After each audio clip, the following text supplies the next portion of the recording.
Thank you so much for joining us, and welcome back to episode 14 of the Gradient Podcast.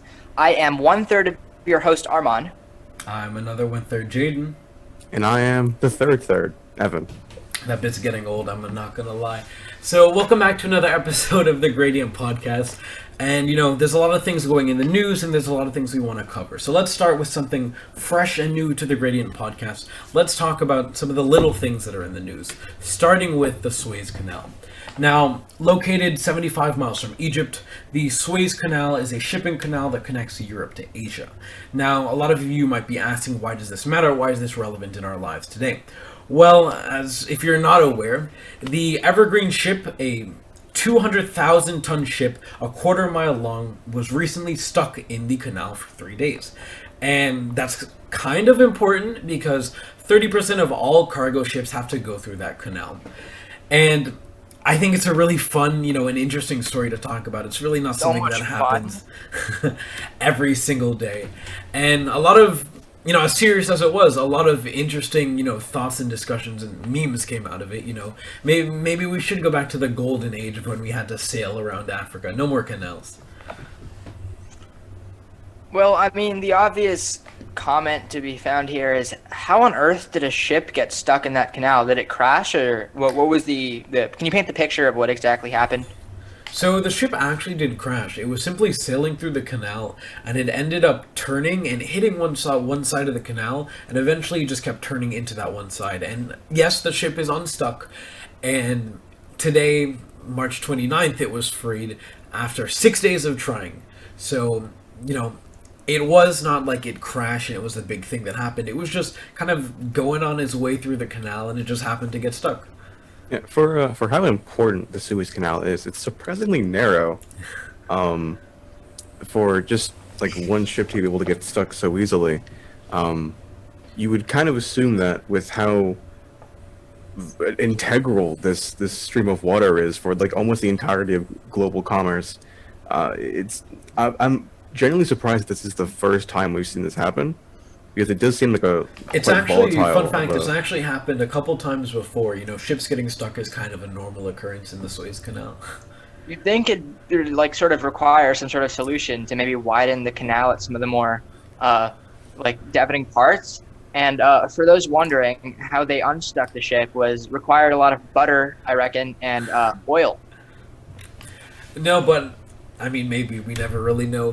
But good amount of lubrication. A lot of something that's come out of this that a lot of people have, I guess, kind of found fun in is there is a way to actually look up on your phone or on your computer, all the cargo ships in the world and kind of where they are at the moment. And people would look at that, go to the Suez Canal, they'd see hundreds and hundreds of ships lining up from the top and the bottom of the canal. And they'd just see one canal, one ship stuck in the middle of the canal. And they'd check on that every single day. It gave people a purpose, So, moving on to something a little bit more serious, not as whimsical as a ship getting stuck into a canal might be. You might have seen the news coming out about one of YouTube's largest creators, David Dobrik, from Business Insider. Allegations of David Dobrik fostering an environment where some of his friends, most notably Dirty Dom, were able to, unfortunately, sexually assault two young women.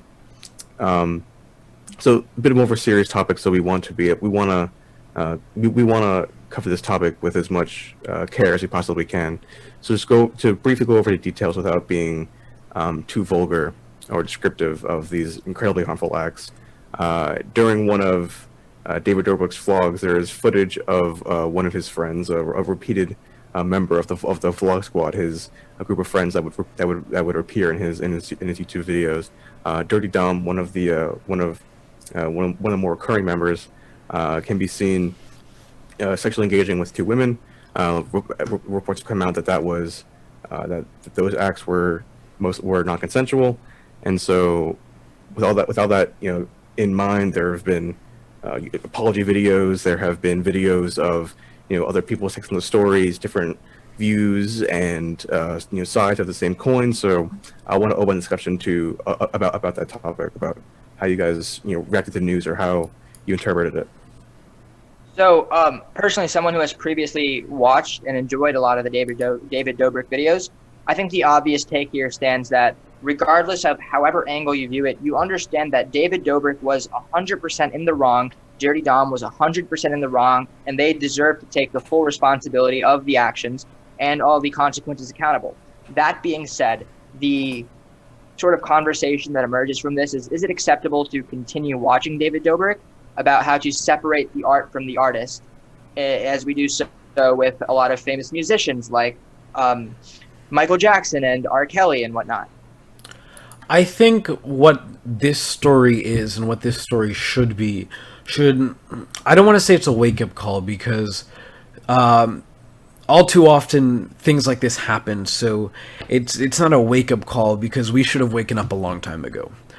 But I think a story like this needs to kind of give off the message that you never really know a person, and that it's really, really important to understand how these issues can come out of anyone, how these issues can hurt women specifically, and how we need to kind of spread awareness to these issues to prevent these things from happening again. It's really, I think in many situations like that, specifically with David Dobrik, we saw that it was a group of friends, right? And you have to ask yourself the question, what if one person had stood up? What if one person had said, hey, this is completely wrong, why are you doing this, right? When we spread that awareness, we can cause people to speak out and cause people to kind of take the first step to prevent something like this from happening in the future, which is, I think, absolutely just what we need to start looking forward into the future, because it's happened, like I said, way too many times, and it's something that shouldn't be as regular in a society as it is now. And when we spread that awareness, I think we can actually, make a difference.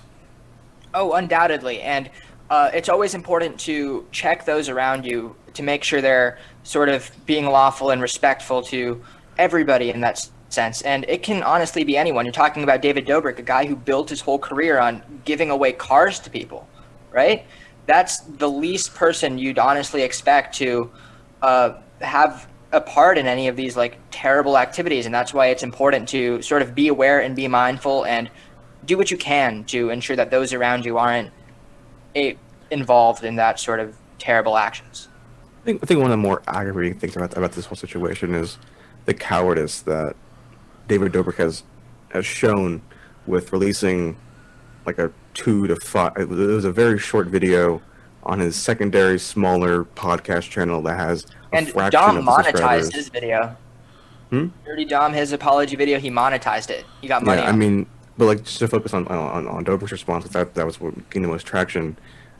He labeled it as a conversation, but comments and likes and dislikes were all turned off. It was incredibly short, incredibly artificial and corporate sounding, like it was like it was written by a team of lawyers, because it more than likely was, and it just didn't seem genuine at all. I'm sure there's plenty of people who've listed as have put it in the list of non-genuine apologies that have basically been a plague amongst YouTubers. So I think just that that cowardice, that inability to stand up for what he did, as and knowing that it's wrong, that's what really aggravated me personally. As teens, I want to know, what do you guys feel that we as teens could do right now, and what do you feel that we as teens could do in the future to kind of, like I said, spreading awareness is important, but we are going to be the ones growing into adults, and it's that generation of people where stuff like this does happen.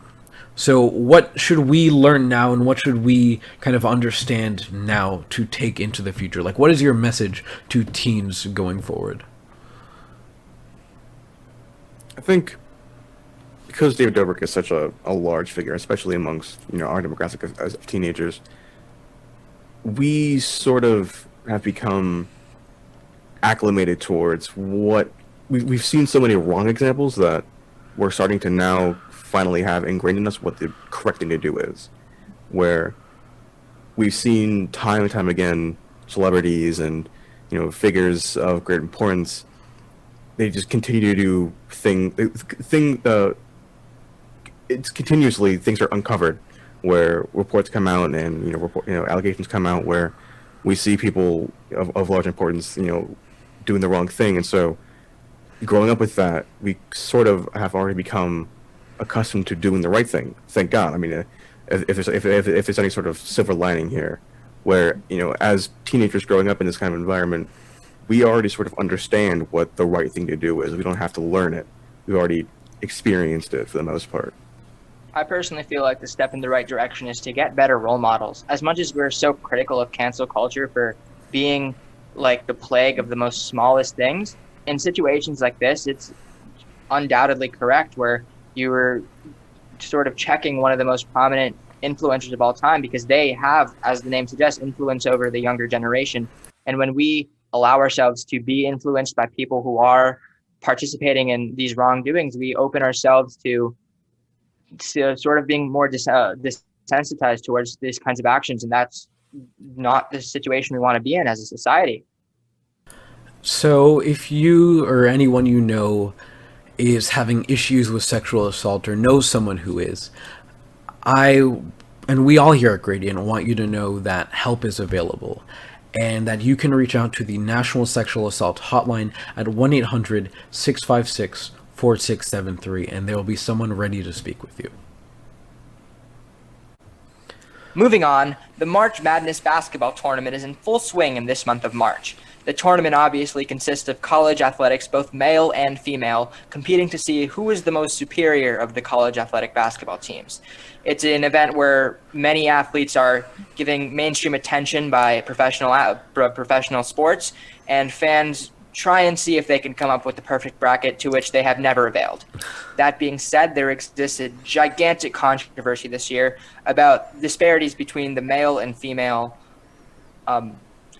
equipment rooms. See, the men were awarded a large I don't know if you guys actually saw the pictures, or even our viewers at home, but a little bit to kind of, I didn't mean to interject like that, but to kind of jump in, I think it's important that you actually see the pictures. I mean, if you look at these two pictures here, I think it's kind of, I don't want to say it's a joke, but I think it should be disrespectful, the difference between these two rooms. I mean, there's no circumstance where anything like that should be considered okay. Right, and just to comment on it, as you can see, the men were given a large plethora of different athletic equipment to sort of establish their athletic peak, to put it in very ambiguous terms, while the females or the women athletes were given very minimal equipment and nothing more than a home gym would have. And there's generally no purpose for that. The whole argument was that they had no room, but then it was later shown that they had a wide range of gymnasiums where they can practice basketball, and their availability to put gym equipment there, to which they weren't originally. Yeah, it was shown that there was copious amounts of room available for equipment to be placed, but they just didn't have the equipment. It almost does seem sort of like a joke, where they're unpacking all the men's equipment. They're like, oh shoot, we forgot the women's equipment. And so they just grab one of the men's things and they put it to the side, and then there's the women's weight room.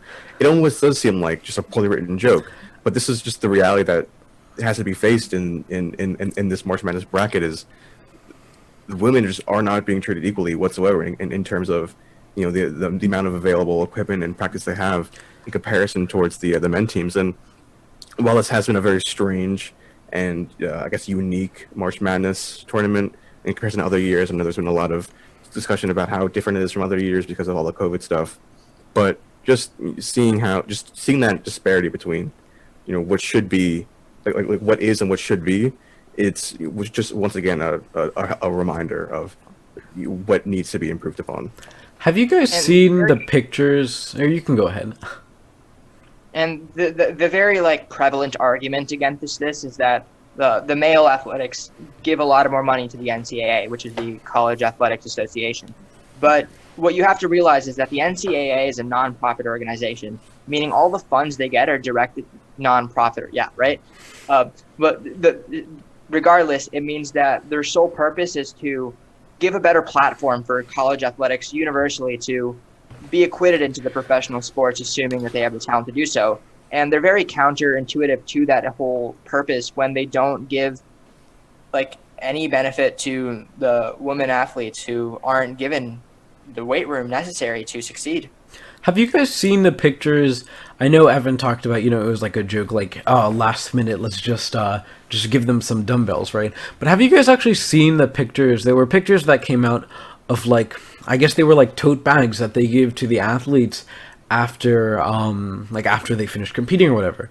And if you saw like the men's tote bag, there was like custom stuff. There was like custom stuff for their teams. Like everything was like hand-picked, handcrafted. Like you could tell there was effort into it. And then on the other side, the women's bag, you looked inside of it and it was just a bunch of generic like NCAA, like Evan said, oh, we need to get stuff in a tote bag. Pass me that water bottle. I got a water bottle and a t-shirt here. Whatever, that will work. Grab whatever it's like they give out at like the gift shop or whatever, Yeah. that kind of stuff. Yeah, it really just seems like there was no effort put into even accommodating. Like it just seems like there was like minimal effort put into even like the basic necessities of the women's sports teams. And it just highlights this idea that the NCAA does not, or even fans for that matter, just don't care as much about the women's athletics as they do the men's. And it just shows the sort of sexist drive that society has, where there should be zero reason as to why the men were given more benefit at all. Now, moving on from the world of college sports to the world of college academics now is a really large moment for students all across the country, because if you're a senior, college admissions are coming out, you'll know whether or not you made it. If you're a junior, you have SATs going on, and I mean, well, I guess if you're, a freshman and a sophomore, it's just normal life. But still, for sophomores and juniors, it's a lot going on. It's a lot, now is the time to put your A game on. And I think as juniors ourselves, a really good talking point to start off with is to talk about the SAT. Now, we all took the SAT back in March, but there are still a lot of people around this country, and around the world for that matter, who are still trying to take the SAT. But an interesting fact about, SATs and this year's college acceptance is a lot of colleges have actually chosen to admit the SAT from their admissions process, which I think is something I can't say for certain if this is something we've seen before, but it definitely starts to bring up some questions and points of discussions of, is standardized testing working for children, and is standardized testing the best measure we have to determine someone's eligibility for something as important as college?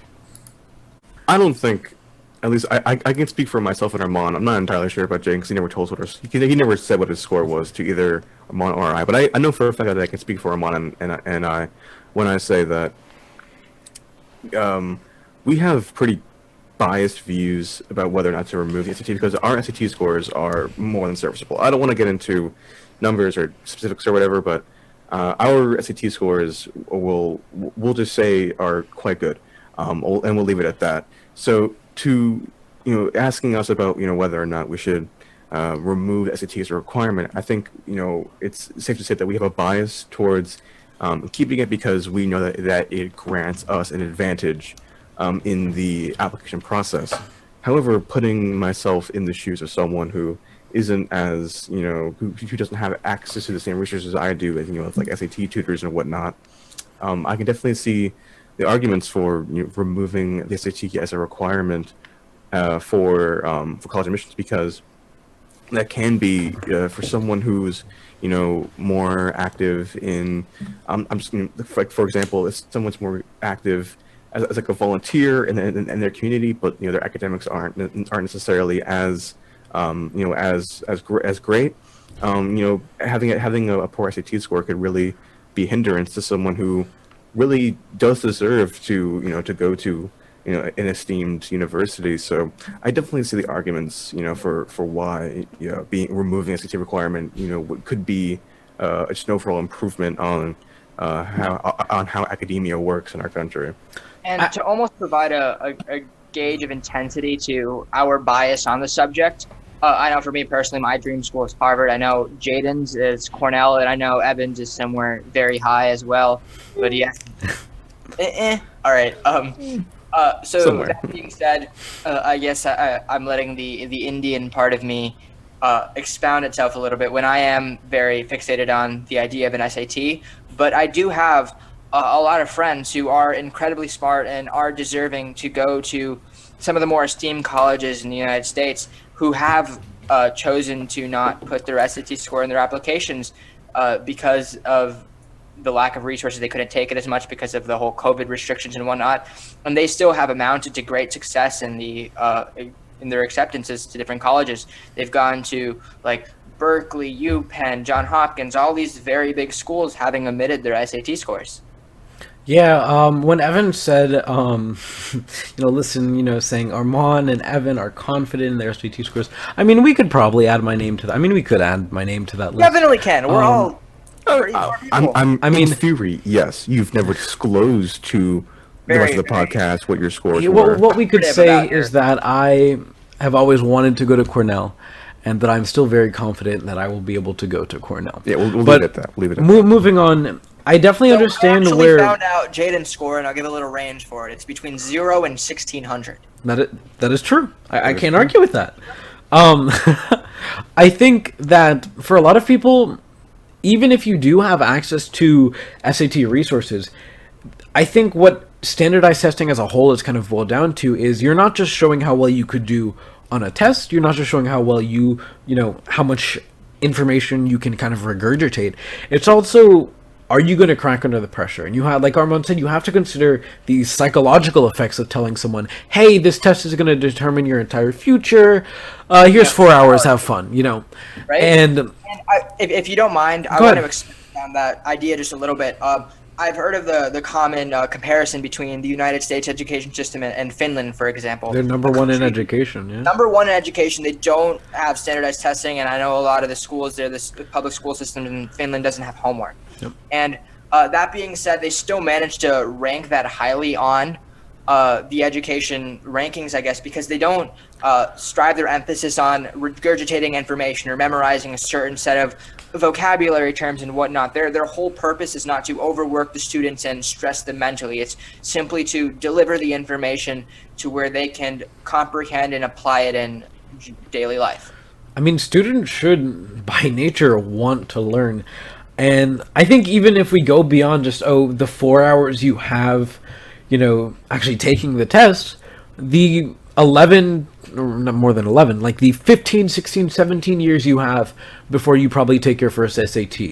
I think knowing that, okay, all of this, really means nothing to you. It's just, hey, there's this test that's going to happen in the future. Make sure you don't mess things up for yourself.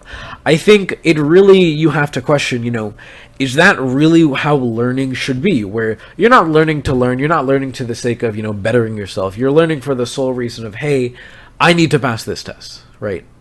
It's almost like when people, a student will get upset with the teacher for them not teaching them like the actual curriculum and making it interesting. They're just reading straight from the book because this is what's on your test. This is all they're paying me to teach you, right? And I think it's that kind of issue where I genuinely think that is the wrong approach to it, and that we do need a system that rewards, teaching students valuable lessons and information that's going to help them in a way that students are happy and willing to learn. And to sort of, I guess, almost give a solution or like a goal to the modified education system that Jaden was like underlyingly proposing, I think we know our education system is corrupt when people care more about the number on the aptitude test that they get rather than their ability to learn the information. When people will almost like subside actual learning for however much increased points on their SAT or ACT score, that's when you know the education system is incorrectly structured. Mm-hmm. For a system that has the sole purpose of teaching the youth how to be functioning members of society, it really does a bad job of teaching the youth how to be functioning members of society. But that's a little bit of a tangent that we could talk about, probably for. Let's dog 3 on episodes. College Board again. Yeah, I mean, personally, I am more than happy to give an entire episode of us just dogging on College Board. Write that down. We'll put that on the to-do list. Yeah, episode 2, Electric Boogaloo. Segment against College Board. Just College Board. Comedy Central host. Comedy Central hosts the roast of College Board. Their curriculum was bad. Their hashtags were bad. There was really nothing to like about College Board. true fans of the other Green podcast will understand the references. Please don't take away like any of our scores and validate us. If that's the case, we have our full respect for you. Listen, I'm still taking 5 APs. I gotta have good scores. They have the greatest hashtags. Oh my god, they're very relatable and quirky for the kids. Quirky college. Someone's like grading my AP research paper, and it's like, wait a minute, I know this kid. I know this guy. He's crap about college board. Gives me a 1. God, my nightmares. I mean, you gotta Fully finish real. the research paper, but, you know, to get better than a 1 still. I'm not gonna. Comment on that topic. No comment on that. Moving on. Media silence. Moving on, transition. Transition, an actual transition. I think as much as our conversation is fixated on the idea that the SAT is the most important part of your college application, which I guess in some schools it's the instance, but for those who are unfortunate to not have the 1,500 plus SAT score that a lot of successful people end up having, they have to realize that it's by no means the only measure that colleges are taking when they're measuring acceptance and deciding whether to admit you into their college.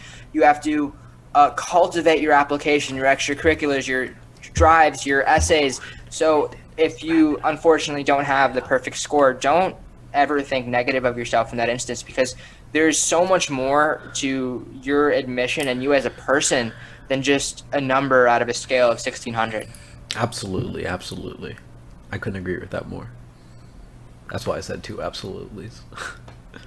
Opposed to just the 1 Yeah. absolutely, which would indicate he agrees with it, but he could have Yeah. been more. 2 absolutelys does indicate that he agrees with it fully. And I couldn't agree more.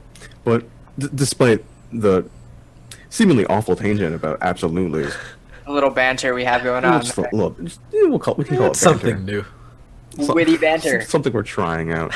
You know, not like we've been friends for like what 3 years, something like that. I don't know. Actually, every time we go to record a Gradient episode, we all just have a really long script. We all turn into robots, and we just kind of go at it, you know. It's the You listen, authenticity. if you watch closely, you can see my eyes will blink Don't horizontally. Yes, I don't pour totally water on him. He'll just agree with buzz. that statement. You spelled statement wrong in there, by the way. Forgot I think the we extra. could never be robot.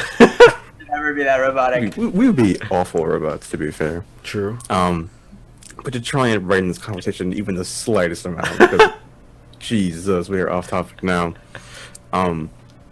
So once again, I want to keep in mind that I am someone with a decently high SAT score, not the best, but it's He had to say it brag again. the whole episode. 97th percentile. We're gonna title it episode 14. Evan just goes on about his SAT score. Hey, 99. Listen, I'm proud of it. I can't say I worked hard, but I'm proud of it. But I I digress. think you're deserving of it. Yeah, I mean, I tried my best. I picked my answers. You know, I'm a pretty good test taker. I But showed up to school that day. You might was be in there. the 97th percentile, but I mean, if you worked hard like me, you'd be in the 99. Evan, 99.7 percentile. Yeah, all right, yeah. moving So transitioning from whatever an unorganized mess to something more in our orderly fashion. Thank you so much for watching this episode of the Gradient Podcast. We are really sporadic with our breaks. You never know how long they're going to be. You never know how short they're going to be. But every single time we always do, find the time to come back together and have a lot of fun and, doing stuff like this. So we really appreciate you tuning in. So Let's just say that consistency is not our strong suit. That being said, we will have a couple episodes coming your way in the very near future. And a little takeaways from this episode. We're hoping, or at least Evan's hoping, for some validation about his SAT score. Because that's comment how good his SAT score was. Just how boost many his times ego we even talked more. about that in this episode. We should have a tally marker on the side. I can put a tally marker. We can make that work. Play a little game out of it. Can we Little do our game. predictions right now? Yeah, I'll go first. Let me see if I can remember. I know he did it. If we're counting bloopers, then I don't think they've invented numbers for that yet. Quick numbers. If we're counting Lightning things that will not be in the podcast, Lightning round. Go. 4. Evan? I'm thinking like 5, honestly. I want to I'm pretty say vain. No, I think we're over exaggerating a little bit for the things that's going to get into the podcast 3, but I think if we're talking about the entirety of this Zoom call, I'm guessing about 157. That's accurate. I mean, You know, that's not too Only far off time from will actual tell. score. 158. Nah. it's a lie all along. Again, thank you so much for watching. Like we do at the end of every episode, we like to remind you guys to follow us on social media. You can follow our Instagram and Twitter at Gradient Podcast. Us talking about the subreddit didn't make it into the last cut. We do have a subreddit now. I believe it's r/Gradient Podcast, correct? Sounds about right. Yeah, there's no posts. There's no or post. You could be anything. the first one. You can be the first. You could be the first, Some exactly. brilliant memes in there. You. Yeah. Yes, you. Right there, you. You can christen the Gradient Podcast. I will subreddit. You can be the personally first. upvote every single Suez Canal meme that I see. Okay, that's my promise. That's free comment right there for all you. But Good in users. a last honest conversation, regardless of, I know for juniors and seniors alike, the pressures of school admissions is very, very daunting. But we wish you all the best of luck here at the Gradient Podcast, and we're rooting for all of you, and we know you guys can do it. So to end the whole thing, I'm Armand. I'm Evan. And I'm Jaden. Thank you so much for tuning in to episode 14. Thank you.